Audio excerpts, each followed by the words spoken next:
പറഞ്ഞില്ല, ക്രിസ്ത്യാനികള് ബന്ധുക്കോസുകാര് എന്തുമാത്രം ഹിന്ദുക്കളെ കൺവെർട്ട് ചെയ്യുന്നു. അത് വീടുകളാണ്. ഇത് ഒരെണ്ണത്തിന്റെ കാര്യമല്ലേ, എത്രയോ കുടുംബങ്ങളാ. അതുകൂടെ പുള്ളി പറഞ്ഞിരുന്നെങ്കിൽ നമുക്കൊരു ബാലൻസ് ഉണ്ടായിരുന്നു. അത് പറഞ്ഞില്ല. അത് ആരെ സൂചിപ്പിക്കാൻ? ക്രിസ്ത്യാനികളെല്ലാം അങ്ങനെ ചെയ്യുന്നില്ല. ക്രിസ്ത്യൻ വിഭാഗത്തിലെ ബന്ധുക്കോസ് വിഭാഗങ്ങൾ പണം മുടക്കി ഹിന്ദുക്കളെ സാർവത്രികമായി കൺവെർഷൻ നടത്തിക്കൊണ്ടിരിക്കുന്നു. എല്ലാ മാന്യപ്രേക്ഷകർക്കും ഒരിക്കൽ കൂടെ ട്രൂ ടോക്കിലേക്ക് സ്വാഗതം. ഇന്ന് ഓരോ ചോദ്യങ്ങൾ ഇന്നത്തെ എപ്പിസോഡിൽ നമുക്ക് ചോദിക്കാം. ഒന്നാമത്തെ ചോദ്യം, ബന്ധുക്കോസുകാർ പല ഭവനങ്ങളിൽ കയറി ഇറങ്ങി പണം കൊടുത്തു അനേകരെ കൺവെർട്ട് ചെയ്തതായിട്ട് മതപ്രവർത്തനം ചെയ്തതായിട്ട് ഇന്ന് കേൾക്കാനിടയായി. അതിനെക്കുറിച്ച് എന്താണ് പറയാനുള്ളത്? ഒരു രാഷ്ട്രീയ നേതാവ് അല്ലേ, ഒരു മതസംഘടനയുടെ നേതാവ് പറഞ്ഞിരിക്കുന്നതായിട്ടുള്ള ഒരു സ്റ്റേറ്റ്മെൻറ്റാണ്. ഞാനും അത് ജസ്റ്റ് ഒന്ന് കേട്ടതാണ്. അപ്പോൾ അതിനകത്ത് ആ വീഡിയോയ്ക്കകത്ത് പറഞ്ഞിരിക്കുന്നത്, ഒരുപാട് ഭവനങ്ങളിൽ കയറി ഇറങ്ങി നമ്മുടെ ആൾക്കാർ, പ്രത്യേകിച്ച് പാസ്റ്റർമാർ, നമ്മുടെ ഹിന്ദു വിഭാഗത്തിൽപ്പെട്ടവരെ കൺവേർട്ട് ചെയ്യുന്നു, പൈസ കൊടുത്ത് കൺവേർട്ട് ചെയ്യുന്നു എന്നാണ് അതിനകത്ത് പറഞ്ഞിരിക്കുന്നത്. വാസ്തവത്തിൽ പൈസ കൊടുത്ത് കൺവേർട്ട് ചെയ്യുക എന്ന് പറയുന്ന ആ ഒരു പ്രസ്താവന തികച്ചും അംഗീകരിക്കാൻ കഴിയാത്ത കാര്യമാണ്. ഇതെല്ലാം തെറ്റിദ്ധാരണകളാണ്. പൈസ കൊടുത്ത് ആൾക്കാരെ പിടിച്ചുകൊണ്ട് പോകുന്നു, വശീകരിച്ചുകൊണ്ട് പോകുന്നു എന്നൊക്കെ പറയുന്നത് തെറ്റിദ്ധാരണയാണ്. വേദപുസ്തകത്തിൽ പറഞ്ഞിരിക്കുന്ന ഒരു വാക്യം ഇങ്ങനെയാണ്: ഒരുവൻ ക്രിസ്തുവിലായാൽ അവൻ പുതിയ സൃഷ്ടിയാകുന്നു, പഴയത് കഴിഞ്ഞുപോയി. ഇനി നമ്മൾ വിഷയത്തിലേക്ക് കടന്നു വരാം. ഒരു 10 വർഷത്തിന് മുന്നമേ നമ്മൾ കായംകുളത്ത് ഒരു ഡെലിവറൻസ് മീറ്റിംഗ് നടത്തുകയുണ്ടായി. അപ്പോൾ ആ ഡെലിവറൻസ് മീറ്റിംഗ് കഴിഞ്ഞിട്ട് ഒരുപാട് പേര് പ്രാർത്ഥിക്കാനായിട്ട് മുൻപോട്ട് വന്നു. അപ്പോൾ ആ മുൻപോട്ട് വന്ന കൂട്ടത്തിൽ ഒരു ഹിന്ദു വിഭാഗത്തിൽപ്പെട്ട ഒരു സഹോദരി പ്രാർത്ഥിക്കാൻ വന്നു. പ്രാർത്ഥനയെല്ലാം കഴിഞ്ഞതിന് ശേഷം കുറച്ച് സമയം ചില വിശേഷങ്ങൾ, ജീവിതാനുഭവങ്ങൾ ആ പ്രിയ സിസ്റ്ററുടെ ജീവിതാനുഭവം എന്നോട് അറിയിക്കുകയുണ്ടായി. അപ്പോൾ ഞാൻ ചോദിച്ചു, എന്താണ് ഹിന്ദു മാർഗത്തിൽ നിന്ന് വിശ്വാസത്തിലോട്ട് വരാനായിട്ടുള്ള കാരണം എന്താണെന്ന് ചോദിച്ചപ്പോൾ ആ സിസ്റ്റർ പറഞ്ഞത് ഇങ്ങനെയാണ്: പാസ്റ്ററെ, വിവാഹം കഴിഞ്ഞ് 2 മക്കളൊക്കെയായി, മക്കൾ 10ലും 12ലും ഒക്കെ പഠിക്കുന്ന സമയത്ത് യൂട്രസിൽ ക്യാൻസർ പിടിപെട്ടു. അങ്ങനെ ഒരുപാട് മെഡിക്കൽ കോളേജിലെ ഡോക്ടർമാരെ കാണിച്ചു, ചികിത്സ ചെയ്തു. പക്ഷേ ഇത് കൂടിക്കൂടി വരുന്നതല്ലാതെ കുറയുന്നില്ല. അപ്പോൾ ആ സമയത്ത് ഭർത്താവ് മദ്യപാനിയാണ്.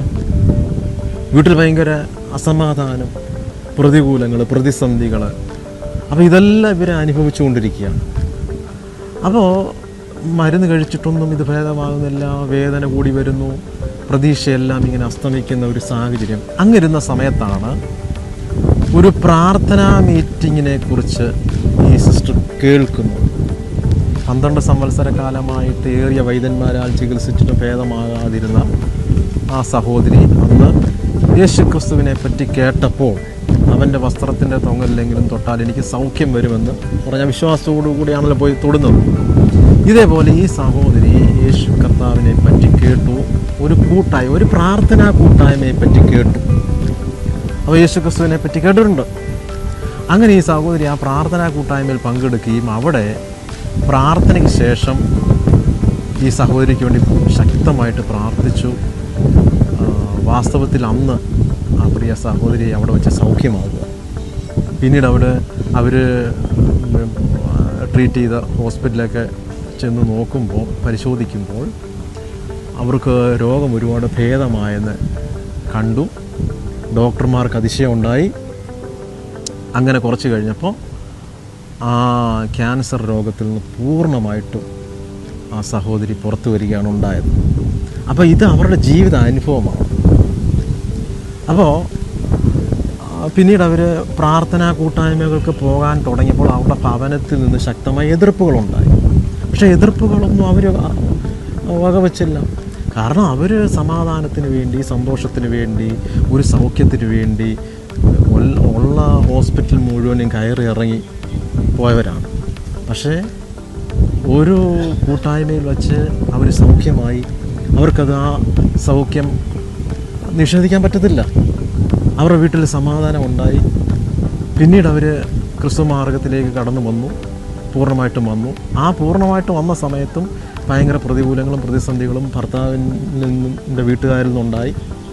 അതൊന്നും കണക്കാക്കാതെ വീണ്ടും ഈ വിശ്വാസത്തിൽ തന്നെ നിലനിന്നു. അതിനുശേഷം കുറച്ച് കഴിഞ്ഞപ്പോൾ ഈ ഭർത്താവും ഈ സഹോദരിയുടെ അതേ വിശ്വാസത്തിലേക്ക് കടന്നു വരികയാണ്. ഭർത്താവ് വന്നു കഴിഞ്ഞപ്പോഴത്തേന് എന്ത് സംഭവിച്ചെന്ന് ചോദിച്ചു കഴിഞ്ഞാൽ മദ്യപാനം തീർത്തും നിന്നു. കുടുംബത്തിലൊരു സ്വസ്ഥതയുണ്ടായി, സമാധാനമുണ്ടായി, സന്തോഷമുണ്ടായി. പിള്ളേർക്ക് പഠിക്കാൻ യാതൊരു താല്പര്യമോ മറ്റു കാര്യങ്ങളോ ഉണ്ടായിരുന്നില്ല. എന്നാൽ ഇതിന് ശേഷം അവർക്ക് താല്പര്യം വരാൻ തുടങ്ങി. അവരാ നിലയിൽ മുന്നോട്ട് പോയി. അവരുടെ ജീവിതം, അവരുടെ ഭവനം ഇരുട്ടിൽ നിന്ന് വെളിച്ചത്തിലേക്ക് ഓരോ ദിവസം ചെല്ലും തോറും കടന്നു വന്നുകൊണ്ടിരിക്കും. ഇതാണ് വാസ്തവം. ഇതൊരു അനുഭവമാണ്. ഇതുപോലുള്ള ലക്ഷക്കണക്കിന് അനുഭവങ്ങൾ പറയാനായിട്ടുള്ള ഭവനങ്ങൾ ഈ കേരളത്തിലുണ്ട്. നമ്മൾ ചിന്തിക്കേണ്ട ഒരു കാര്യം എന്ന് വെച്ച് കഴിഞ്ഞാൽ, അപ്പോൾ അത് ദൈവം അയക്കുന്ന ഒരു ഉണർവിൻ്റെ ഭാഗമായിട്ടാണ് ഈ രോഗസൗഖ്യം ഇതെല്ലാം നടക്കുന്നത്. ഒരു മത നേതാവ് വിചാരിച്ചാൽ, അല്ലെങ്കിൽ ഒരു രാജ്യത്തിലെ നേതാക്കന്മാർ വിചാരിച്ചാൽ, ഒരു രാജ്യം വിചാരിച്ചു കഴിഞ്ഞാൽ ഒന്നും ഈ ഉണർവിനെ തടയാൻ പറ്റത്തില്ല. അപ്പോൾ ആ നേതാവ് പറഞ്ഞിരിക്കുന്നത് എന്താണ്? പൈസ കൊടുത്ത് ആൾക്കാരെ പിടിച്ചുകൊണ്ട് പോയിരിക്കുന്നു.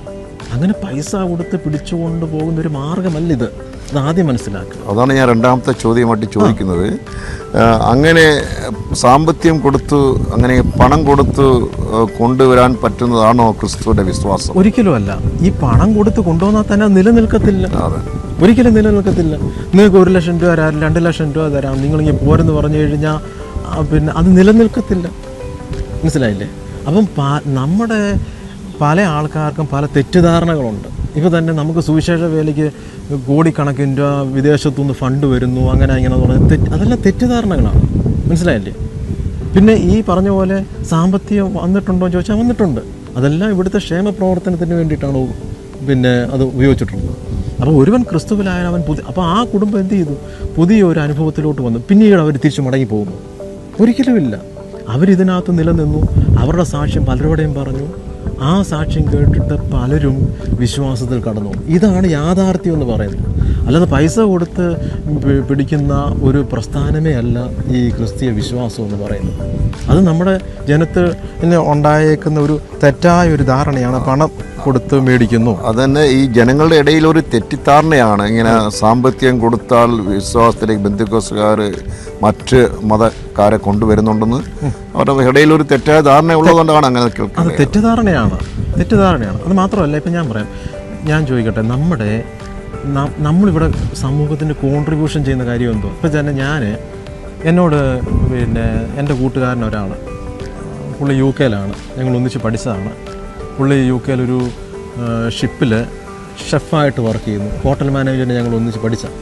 അപ്പോൾ പുള്ളിക്കാരൻ ഒരു 8 മാസം മുമ്പ് ചുമ്മാ ഒരു തമാശ രീതിയിൽ എന്നോട് ചോദിച്ചു, അതേ പാസ്റ്ററെ, താങ്കളെ കേരളത്തിൻ്റെ മുഖ്യമന്ത്രിയാക്കി മാറ്റിയാൽ എന്താണ് ആദ്യം ചെയ്യുന്നത്? തമാശ രീതിയിൽ ചോദിച്ചു. അപ്പോൾ ഞാൻ പറഞ്ഞു, നമ്മളൊരു ഹയർ പൊസിഷനിൽ വന്നു കഴിഞ്ഞാൽ നമ്മൾ എന്തോ പ്രാർത്ഥിക്കുന്നത്? ഇവിടെ 3.5 കോടി ജനത്തിന് വേണ്ടി നമ്മൾ രാവിലെ എഴുന്നേറ്റ് പ്രാർത്ഥിക്കും, അല്ലേ? പിന്നെ ഇന്നത്തെ ദിവസം അല്ലെങ്കിൽ ഞാൻ ഭരിക്കുന്നിടത്തോളം കാലം ഇവിടെ ഒരു അനർത്ഥം ഉണ്ടാകാൻ പാടില്ല, ഒരു രക്തച്ചൊരിച്ചിലുണ്ടാകരുത്, ഒരു പ്രകൃതി ദുരന്തം ഉണ്ടായിട്ട് ആയിരക്കണക്കിന് ആൾക്കാരുടെ ജീവൻ പൊലിഞ്ഞു പോകരുത്, ഒരു വാഹന അപകടം ഇതൊക്കെയായിരിക്കും നമ്മൾ പ്രാർത്ഥിക്കാൻ പോകുന്നത്, ഇല്ലേ? ഒരു പൊസിഷനിൽ വന്നു കഴിഞ്ഞു. ഇന്ന് അത് വരാത്തതുകൊണ്ട് നമ്മൾ ഇന്ന് പ്രാർത്ഥിക്കുന്നില്ലെന്നല്ല, ഇന്നും പ്രാർത്ഥിക്കുന്നു. ഇന്ന് പിന്നെ സമാധാന അന്തരീക്ഷത്തിൽ പോകണം, ആത്മഹത്യയിലേക്ക് പല ആൾക്കാരും പൊയ്ക്കൊണ്ടിരിക്കുന്നു, അതിനകത്തുനിന്ന് ഒരു മോചനം കിട്ടണം. 3.5 കോടി ജനത്തിന് വേണ്ടി, നമ്മൾ ദേശത്തിന് വേണ്ടിയിട്ടും നമ്മുടെ സ്റ്റേറ്റിന് വേണ്ടിയിട്ടും നമ്മുടെ രാജ്യത്തിന് വേണ്ടി നമ്മൾ പ്രാർത്ഥിച്ചുകൊണ്ടിരിക്കുകയാണ്. ഇതാണ് നമ്മൾ ചെയ്യുന്ന കോൺട്രിബ്യൂഷൻ എന്ന് പറയുന്നത്. നമ്മളല്ലാതെ വേറെ ആരും ചെയ്യുന്നില്ല. വേറെ ഏതെങ്കിലും സംഘടനയെ കാണിച്ചു തരാമോ അങ്ങനെ ദേശത്തിന് വേണ്ടി പ്രാർത്ഥിക്കുകയും ചെയ്യുന്ന? വേറെ ഏതെങ്കിലും ഒരു സംഘടനയെ കാണിച്ചു തരാൻ പറ്റുമോ? അപ്പോൾ ക്രിസ്തീയ സംഘടനകൾ എപ്പോഴും ലോകത്ത് നല്ല നല്ല കോൺട്രിബ്യൂഷനാണ് ചെയ്തിട്ടുള്ളത്. ഇനി ഈ പറഞ്ഞ ആൾക്കാരൊക്കെ ഇവിടെ പിന്നെ നമ്മുടെ ക്രിസ്തീയ സംഘടനകൾ ചെയ്തിട്ടുള്ള പോലെ മിഷണറി പ്രവർത്തനം അല്ലെങ്കിൽ ആ നിലയിൽ ലോകത്തെ ഇരുളിൽ നിന്ന് വെളിച്ചത്തിലേക്ക് കൊണ്ടുവന്ന് നമുക്ക് മാത്രമേ അത് കോൺട്രിബ്യൂഷൻ ചെയ്യാൻ പറ്റിയിട്ടുള്ളൂ.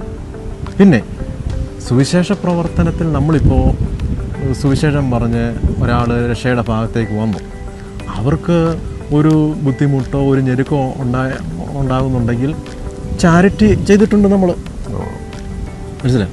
അത് നമുക്ക് എന്തോ ഉള്ളത് കൊണ്ടാണ്, ക്രിസ്തുവിൻ്റെ ഒരു ഹൃദയം ഉള്ളത് കൊണ്ടാണ് ചാരിറ്റി ചെയ്തേക്കുന്നത്, ഇല്ലേ? വിശക്കുന്നവനെ കാണുമ്പോൾ അവന് അന്നം കൊടുക്കുന്നതും വീടില്ലാത്തവർക്ക് വീട് വെച്ച് കൊടുക്കുന്നതും, മനസ്സിലായില്ലേ? എന്നും പറഞ്ഞ് നമ്മൾ ആ പേരിലല്ല ഒരാളെയും ഇങ്ങോട്ട് വരാൻ നമ്മൾ നിർബന്ധിക്കത്തില്ല. നമ്മൾ സത്യസുവിശേഷം അറിയിക്കുന്നു. ഒരാൾക്ക് വിടുതലുണ്ടാകുമ്പോൾ, സൗഖ്യം ഉണ്ടാകുമ്പോൾ, സമാധാനം ഉണ്ടാകുമ്പോൾ അവൻ പഴയതിൽ നിന്ന് മാറി പുതിലേക്ക് വരുന്നു, പുതിയ സൃഷ്ടിയായി മാറുന്നു. മനസ്സിലായില്ലേ? ഇതാണ് നടന്നുകൊണ്ടിരിക്കുന്നത്, സംഭവിച്ചു കൊണ്ടിരിക്കുന്നത്. ഇപ്പം തന്നെ നമ്മുടെ ക്രിസ്ത്യ സംഘടന പോലെ ചെയ്തിട്ടുള്ള ചാരിറ്റി പ്രവർത്തനം വേറെ ഒരാൾക്കാരും ചെയ്തിട്ടില്ല.